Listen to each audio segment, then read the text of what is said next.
वज़ीर आज़म इमरान खान ने हफ्ते से लॉकडाउन खोलने का ऐलान किया, लेकिन सिंध में लॉकडाउन अभी बाकी है। वज़ीर आला सिंध ने पीर से लॉकडाउन के दूसरे फेज़ में मज़ीद सख्तियाँ करने का कह दिया है। हफ्ते और इतवार को मुकम्मल लॉकडाउन रहेगा। बाकी दिनों में कोरोना के हॉट स्पॉट पर सख्त पाबंदियाँ होंगी। सिंध सरकार ने वफाक के फैसलों पर अमल का भी यकीन दिलाया है। साथ में ये भी वाज़ेह कर दिया है कि सिंध में लॉकडाउन का दारोमदार कोरोना डाटा पर होगा। सिंध सरकार ने हफ्ते और इतवार को लॉकडाउन में सख्ती का दावा किया है। कराची की क्या सूरत हाल है, जान लेते हैं समा के नुमाइंदे शाहनवाज अली कादरी से। शाहनवाज, क्या सूरत हाल देख रहे हैं? कोई फ़र्क नज़र आ रहा है लॉकडाउन में या फिर मज़ीद सख्ती हुई है कुछ? देखिए, सिंध हुकूमत की जानिब से गुज़िश्ता रोज़ ऐलान किया गया था कि हफ्ते और इतवार के रोज़ सख्त लॉकडाउन होगा। इस दौरान सब्ज़ी फरोश, गोश्त बेचने वालों की दुकानें, मेडिकल स्टोर, दूध की दुकानें 5 बजे तक खुली रहेंगी। इसके अलावा किराना स्टोर को भी 5 बजे तक कारोबार करने की इजाज़त होगी। ताहम हमने इलाके का सर्वे किया है। मैं इस वक्त पाकिस्तान चौक पर मौजूद हूँ। इस वक्त तमाम वही दुकानें खुली हैं जो गुज़िश्ता दिनों लॉकडाउन के दौरान खुली रहती हैं। तो आज के लॉकडाउन में और गुज़िश्ता होने वाले लॉकडाउन में कोई फ़र्क हमें नज़र नहीं आ रहा है। पुलिस की जो नफरी है सड़कों से जो है कम कर ली गई है, नाकों की तादाद भी कम कर दी गई है। शहर में डबल सवारी पर पाबंदी है, लेकिन हमें देखने में यह है कि शहरी डबल सवारी पर सफ़र कर रहे हैं और उस तरीके से पुलिस की जानिब से नहीं रोका जा रहा जो जिस तरह गुज़िश्ता दिनों रोका जा रहा था। ठीक है, बहुत शुक्रिया आपका शाहनवाज अली कादरी, आप हमें आगाह कर रहे थे। सिंध सरकार ने बड़ी मार्केट्स खोलने की इजाज़त ना दी तो ताजिर बरादरी इकट्ठी होकर अपनी बात मनवाने के लिए निकल पड़ी है। सूबाई वज़ीर सईद गनी से मुलाकात में मजीद कुछ कारोबार खोलने के मुतालबात मनवा ही लिए। तफसीर आमिर मजीद की रिपोर्ट में देखिए।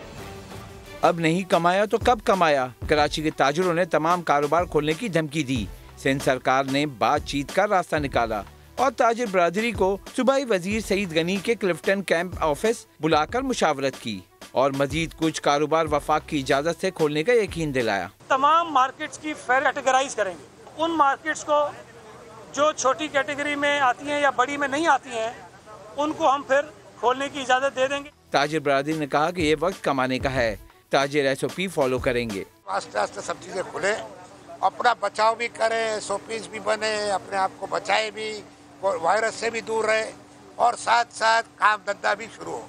और ये 15 दिन जो आखिरी हैं ये रमज़ान के, ये मेजॉरिटी दुकानदारों के लिए कमाई के दिन है। कराची की मुकम्मल मार्केटें बामी इत्तिफाक से, मुशावरत से, बामी तजावीज़ से वो खोल दी जाएगी। जबकि ऑल कराची ताजिर इत्तेहाद के चेयरमैन अतीक मीर तो पीर से सारा ही कारोबार खोलने का कह गए। अब तो अल्लाह से हमारी दुआ ये है कि अल्लाह ताला इन सब से हमारी जान छुड़ाए। इस कोरोना के साथ साथ इन हुक्मरानों से भी हमारी ये जान छुड़ाए।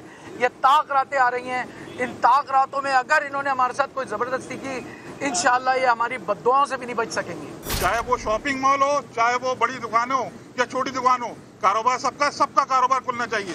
ताजिर आज कमिश्नर ऑफिस में कारोबार की इजाज़त के लिए तफसीलात जमा कराएंगे, जिसकी फहरिस्त के जरिए कैटेगरी बनाई जाएगी। तहरीक इंसाफ सिंध और MQM ने वज़ीर आला से मुतालबा किया कि ताजिरों की भरपूर मुआवनत की जाए। मजीद देखते हैं। वज़ीर आज़म ने कहा कि बाजार खोल दिए जाएं 5 दिन के लिए।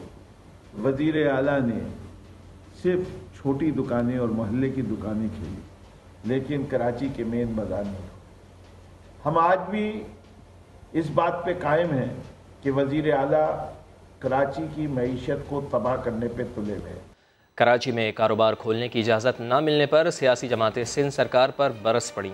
सैयद मुस्तफ़ा कमाल ने कराची से इम्तियाजी सलूक का इल्ज़ाम लगा दिया। कहते हैं कि ईद से पहले पुलिस वालों की तो ईद ही हो गई है, जबकि हाफिज़ नईमुर रहमान का कहना है कि रिश्वत लेकर दुकानें खोलने दी जा रही हैं, जायज़ तरीके से कारोबार से रोका जा रहा है। सियासी जमातें सिंध सरकार पर बरहम। मुस्तफ़ा कमाल सूबाई हुकूमत पर खूब गर्जे बरसे। इल्जाम लगाया कि वायरस की आड़ में तासुब का मुजाहरा किया जा रहा है। उन्होंने कराची में मार्केटें खोलने का अल्टीमेटम दिया और कहा कि शहर में पुलिस वालों की ईद से पहले ईद हो गई है। इन कारोबारी हज़रात से दुश्मनी की बिना पर इनको कारोबार नहीं खोलने दिया जा रहा। इनसे जुबान की बुनियाद पर दुश्मनी की जा रही है। इन लोगों का तासुर है। ये पुलिस वालों के धंधे लग गए। 10,000 से जायद FIR काट दी है। जमात इस्लामी रहनुमा नईमुर रहमान ने सूबाई हुकूमत पर तनकीद की। कहा कि सूबे में राशन की तकसीम का कोई निज़ाम बना और ना ही तिब्बी अमले की हिफाजत के लिए इक़दाम किए गए। रिश्वतें दे देकर जो है वो लोगों को परमिशन मिल रही हैं, ये सब चल रहा है, सारे ढांचे वाँचे चल रहे हैं, लेकिन जेन्युइन तरीके से लोगों को कारोबार करने की इजाजत नहीं दी जा रही, जिसके नतीजे में मसाइल पैदा हो रहे हैं। नईमुर रहमान ने कहा कि ताजिरों को रिलीफ देने के लिए हुकूमतों को इक़दाम करने चाहिए। उधर पंजाब हुकूमत ने बड़े शहरों में लॉकडाउन में नरमी ना करने की तजवीज़ दे दी। लाहौर, मुल्तान, रावलपिंडी और गुजरांवाला में लॉकडाउन ना खोलने की विफाक से मंजूरी ली जाएगी। फयाज चौहान ये कहते हैं कि कोरोना वायरस ने माजी के हुक्मरानों के शोबा सेहत के लिए खिदमात का पोल खोल दिया है। बड़े शहर 6-7 है पंजाब के अंदर कि जहां पर कोरोना वायरस के हवाले से हाइप सामने नजर आ रही है, वहां पर इन तमाम SOPs और लॉकडाउन के हवाले से नरमी ना रखी जाए। वहां पर वही पुरानी प्रैक्टिस जो है वो दोहराई जाए ताकि कोरोना वायरस के वबा को फैलने से इन बड़े शहरों में रोका जा सके। ये हुक्मरान उठते थे सबका, ये सारी आल पाकिस्तान लूटमार एसोसिएशन ये नाश्ता करने से पहले बताते थे कि 18वीं तरमीम आबे हयात है। कोरोना वायरस ने जहां पर इन दो खानदान और दो पार्टियों की पिछले 40 साल से सिंध और पंजाब के अंदर इक़्तिदार और हुकूमत का कट्टा छट्टा खोला है, वहीं पर मैं समझता हूं कि 18वीं तरमीम के हवाले से भी सारे का सारा कट्टा छट्टा खुल गया है। 18वीं तरमीम के तनाजुर में इन्हें अपनी परफॉर्मेंस को साबित करने का मौका आया तो इन्होंने अपने अमल से रोना शुरू कर दिया। सिंध हुकूमत ने इन्फेक्शन डिजीज अस्पताल कायम करने का ऐलान कर दिया। तर्जुमान सिंध हुकूमत मुर्तजा वहाब ने दावा किया है कि 400 बिस्तरों का इन्फेक्शन डिजीज अस्पताल कराची में जल्द फाल हो जाएगा।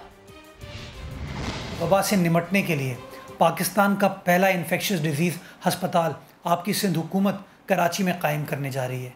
ये अस्पताल 400 बेड्स पर मुश्तमिल होगा और इंशाअल्लाह अगले 2 से ढाई माह में 200 बेड्स इसके स्टार्ट कर दिए जाएंगे। हम वेंटिलेटर्स वहाँ लगा रहे हैं। बलूचिस्तान हुकूमत ने सूबे में स्मार्ट लॉकडाउन नाफिज कर दिया है। तर्जुमान सूबाई हुकूमत के मुताबिक सूबे में कोरोना केसेस की तादाद 1876 हो चुकी है। मोहम्मद आतिफ की रिपोर्ट। वफाकी हुकूमत ने लॉकडाउन में नरमी करके ईद कमाई का रास्ता खोला तो ताजिर खुशी से निहाल हो गए।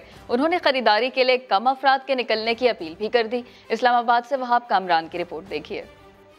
ईद सीजन में लॉकडाउन खोलने का फैसला ताजिरों को भा गया तो विफाकी हुकूमत के खूब गुन गाने लगे। कहते हैं सरकार ने उन्हें कानून तोड़ने से बचा लिया। चारों सूबों से विफाक की पैरवी का मुतालबा भी कर दिया। ताजिर के पास और कोई चारा नहीं था कि वो खुद से दुकानें खोल लेता, लेकिन हम हुकूमत के शुक्रगुजार हैं। तमाम सूबों के वज़राए आला से भी गुजारिश करूँगा कि वो भी वज़ीर आज़म साहब के इस ऐलान का खैर मकदम करें और खुसूसी तौर पे सिंध की हुकूमत से भी कि वो ताजरों को कल से कारोबार खोलने दे। ताजिर कहते हैं 1.5 माह की बंदिश खत्म होने पर काम धंधे में वो अपनी हद तक पूरी एहतियात बरतेंगे। ताजर अपनी दुकानों के अंदर तो मास्क पहनेंगे, दस्ताने लगाएंगे, सैनिटाइजर का इस्तेमाल करेंगे, समाजी फासले को बरकरार रखेंगे, लेकिन मार्केटों से बाहर सड़कों के ऊपर इन हेल्थ SOPs पर अमल करवाना ये हुकूमत और रियासती इदारों की जिम्मेदारी है। सरकार की रियायत से भरपूर इस्तेफादे के लिए ताजिर रहनुमाओं ने अवाम से अपील की है कि ईद शॉपिंग के लिए घर से कम अफराद निकलें, जबकि बुजुर्गों और बच्चों के लिए बेहतर है कि वो घरों में ही रहें। वहाब कामरान, समा, इस्लामाबाद। पाकिस्तान ने खैर सगाली के जज्बे के तहत चमन बॉर्डर 1 दिन के लिए खोल दी है। अफगानिस्तान से भी पाकिस्तानियों की वतन वापसी का सिलसिला जारी है। वहाँ से आने वालों को चमन बॉर्डर पर कायम करंतना कैंप मुंतकिल किया जा रहा है। इस हवाले से मज़ीद तफसीलात के साथ समा के नुमाइंदे सईद अचकज़ई। जी बिल्कुल, इस वक्त मैं चमन पाक अफगान बॉर्डर पे मौजूद हूँ, जहाँ पर आज हुकूमत पाकिस्तान की जानिब से खैर सगाली के जज्बे के तहत उन अफगान बाशिंदों को वापस अफगानिस्तान जाने की इजाज़त दे दी गई है चमन बॉर्डर के रास्ते, जो कि कई हफ्तों से चमन बॉर्डर की बंदिश की वजह से पाकिस्तान में फंसे हुए थे, क्योंकि 2 मार्च से कोरोना वायरस की फैलाव के खतरे के पेश नज़र चमन पाक अफगान बॉर्डर को मुकम्मल तौर पर सील किया गया था, जिसकी वजह से सरहद के दोनों तरफ बहुत सारे शहरी जो है वो फंसे हुए थे। हुकूमत पाकिस्तान ने अफगान बाशिंदों को आज दूसरी दफ़ा जो है वो वतन वापस जाने के लिए चमन बॉर्डर के रास्ते जाने की इजाज़त दे दी गई है। अफगानिस्तान में फंसे हुए पाकिस्तानियों को भी जो है वो वतन वापसी की जो है वो इजाज़त पहले से ही दी जा चुकी है और इस वक्त चमन बॉर्डर पर भी 60 से ज़्यादा जो पाकिस्तानी बाशिंदे वो दाखिल हो चुके हैं और इस वक्त जो है वो मुकम्मल SOPs के तहत जो है वो क्वारंटाइन सेंटर मुंतकिल किया जा रहा है। कुछ मजीद खबरें मगर ब्रेक के बाद। आप देखते रहिए समा।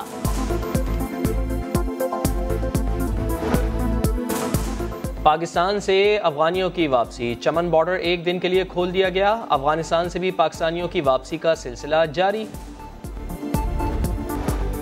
और गिलगित में चेरी पककर तैयार हो गई। मुल्क भर की मंडियों में पहुंचाने की तैयारियां जारी हैं।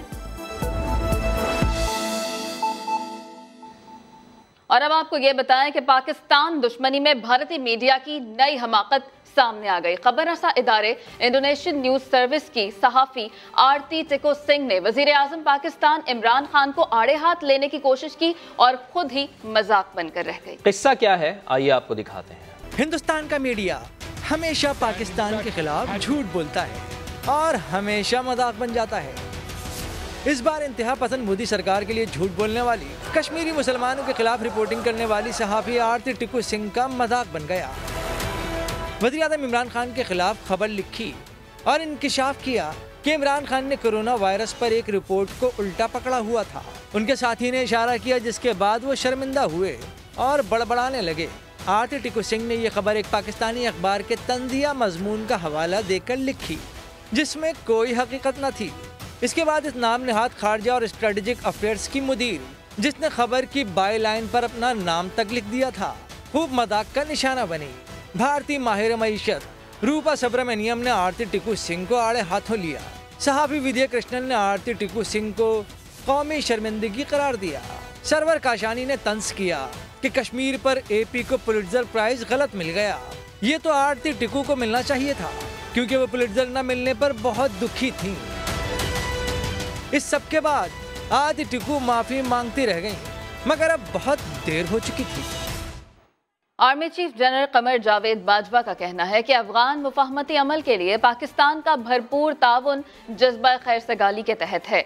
ISPR के मुताबिक army chief general Qamar Javed Bajwa से अमरीकी खुसूसी नुमाइंदा बराए अफगानिस्तान मसाहलती अमल ज़ल्मा खलीलजाद ने मुलाकात की। मुलाकात में दो तरफा अमूर और खित्ते की मजमूई सिक्योरिटी सूरत हाल पर तबादला ख्याल और अफगान मसाहलती अमल के बारे में भी बातचीत की गई। इस मौके पर पाक फौज के सरबराह जनरल कमर जावेद बाजवा ने ये कहा कि अफगान मुफाहमती अमल के लिए पाकिस्तान का भरपूर ताउन जज्बा खैर सगाली के तहत है। ज़ल्मा खलीलजाद ने खित्ते में अमन व इस्तेहकाम के लिए पाकिस्तान के ताउन की तारीफ भी की।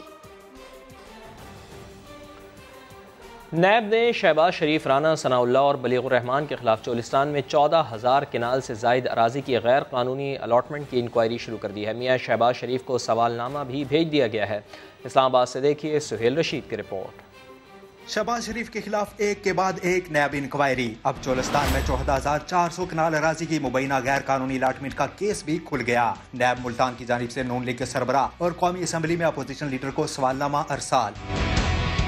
नैब के मुताबिक 2012 में लाल सोहाना नेशनल पार्क के मुतासरीन को जमीनें देने के नाम पर 14,400 कनाल अराजी जिन 144 अफराद को दी गई वो मुतासरीन नहीं थे। सोहाना पार्क 1972 में तामीर हुआ, जिसके मुतासरीन को उसी वक्त रकूम अदा कर दी गई थी। शहबाज शरीफ ने बतौर वजीर आला पंजाब समरी काबीना में पेश किए बगैर अलॉटमेंट की मंजूरी दी और उस वक्त के सूबाई वजीर कानून राना सनाउल्लाह ने इस समरी की तौसीक की। इस सारे मामले में बलीगुर रहमान ने शहबाज शरीफ के सियासी मुशीर की हैसियत में मुबैना किरदार अदा किया। नैब ने शहबाज शरीफ को सवालनामा भेजते हुए तहरीरी जवाब 18 मई तक जमा कराने की हिदायत की है। नैब के मुताबिक अभी फ्रीकियन का मौकफ लिया जा रहा है, ताहम किसी को तलब नहीं किया गया। सुहेल रशीद, समा, इस्लामाबाद।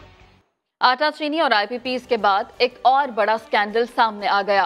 5 मई के वफाकी काबीना इजलास में इंकशाफ हुआ कि जान बचाने वाली अद्वियात की आड़ में भारत से 467 अद्वियात दरामद की गईं। मुशीर सेहत की लाइल्मी पर वजीर आजम ने शहजाद अकबर को मामले की इंक्वायरी का हुक्म दिया है। लाहौर से नई मशरफ भट्ट की रिपोर्ट में देखिए। भारत से अद्वियात की दरामद का बड़ा स्कैंडल मंजर आम पर। मामला उस वक्त खुला जब 5 मई के वफाकी काबीना इजलास में वजीर आजम को भारत से दरामद की जाने वाली 467 अद्वियात की फहरिस्त फराहम की गई। लिस्ट सामने आने पर काबीना अरकान ने हैरानी का इजहार करते हुए कहा कि पिछले साल सितंबर में जब काबीना इजलास में मामला लाया गया तो ये बताया गया कि सिर्फ जान बचाने वाली अद्वियात की भारत से दरामद की इजाजत दी जाए, जो दे दी गई, लेकिन लिस्ट में तो विटामिन की गोलियां भी दरामद की गई हैं। काबीना अरकान के सवालात पर वजीर आजम इमरान खान ने मुआवने हुसूसी बराए सेहत जफर मिर्जा से पूछा कि बताएं ये कैसे हुआ। जवाब में जफर मिर्जा ने हाथ खड़े कर दिए और कहा कि वो नहीं जानते कि ये किसने कैसे किया। जफर मिर्जा के जवाब पर तमाम काबीना अरकान हैरान रह गए कि पिछले साल सितंबर में जब जान बचाने वाली अद्वियात की दरामद की इजाजत दी गई तो उस वक्त भी जफर मिर्जा ही मुआवने हुसूसी थे। काबीना इजलास के बाद इमरान खान ने मामला मुआवने हुसूसी बराए एहतसाब शहजाद अकबर के हवाले करते हुए इंक्वायरी का हुक्म दे दिया, जिसकी रिपोर्ट काबीना इजलास में पेश की जाएगी। नेमिशा भट्ट, समा, लाहौर। और गिलगित में खुशरंग फल चेरी की फसल पककर तैयार हो चुकी है। मुल्क भर की मंडियों में पहुंचाने की तैयारी की जा रही है। मंजर शिगरी की रिपोर्ट में देखिए। गिलगित बल्तिस्तान के बागात में दरख्त खट्टी मीठी चेरी से लद गए। फरोख्त के लिए दरख्तों से उतारकर बाजार में लाने की तैयारी शुरू कर दी गई। काश्तकारों के मुताबिक गिलगित की चेरी का जायका काफी मकबूल है। सबसे ये टेस्टफुल और ये तकरीबन जितने भी पंजाब के टाउन लोगों के जो चेरी है वो बहुत पसंद करते हैं। जो हमारा गिलगित बल्तिस्तान की चेरी है। बाग मालिकान का कहना है कि मुल्क के मुख्तलिफ इलाकों तक फल को पहुँचाने के लिए मुनासिब इंतजामात मुयसर नहीं। मार्केट एक्सेस ईजी नहीं है हमारे लिए, ठीक है, उस वजह से थोड़े प्रॉब्लम्स आ जाते हैं। बाकी फाइनेंशियली हमें काफ़ी हेल्पफुल होता है यहाँ पर चेरी का, जो हमें फार्मर के लिए बहुत हेल्पफुल है। गिलगित के बागबान मुकामी चेरी को तरतीब से डिब्बों में पैक करके मुल्क की छोटी बड़ी फ्रूट मंडियों में जल्द पहुँचाने के लिए मसरूफ नजर आते हैं। मंजर शिगरी, समा, गिलगित बल्तिस्तान। पाकिस्तान क्रिकेट बोर्ड के साबिक chairman lieutenant general retired Tauqir Zia का कहना है कि सलीम मलिक को नौकरी चाहिए तो पीसीबी को दरखास्त दें। किसी पर इल्जाम लगाने का तरीका कार दुरुस्त नहीं है। सलीम मलिक को चाहिए चुप हो, उसका तरीकाकार बड़ा गलत है। भाई तुमने अगर नौकरी लेनी है क्रिकेट बोर्ड में तो क्रिकेट बोर्ड को दरखास्त दो। मुश्ताक अहमद चूंकि वापस क्रिकेट में है, वसीम अकरम को बहुत ज्यादा इज्जत मिल रही है, वापस क्रिकेट में है, और वकार यूनुस भी क्रिकेट में है। इंतजाम तो खैर चला गया, अब वो निकल गया। तो इन लोगों को मेरा ख्याल अब मुसीबत ही आ रही है कि ये सब लोग तो अपना कमा गए। अजरुद्दीन भी आ गया, जडेजा भी आ गया, सब लोग आ गए, स्मिथ भी आ गया, वार्नर भी आ गया, मार्कवा भी आ गया, शेन वॉर्न भी आ गए, मैं रह गया। एक ब्रेक के बाद दोबारा हाजिर होंगे हेडलाइंस के साथ। आप देखते रहिए समा।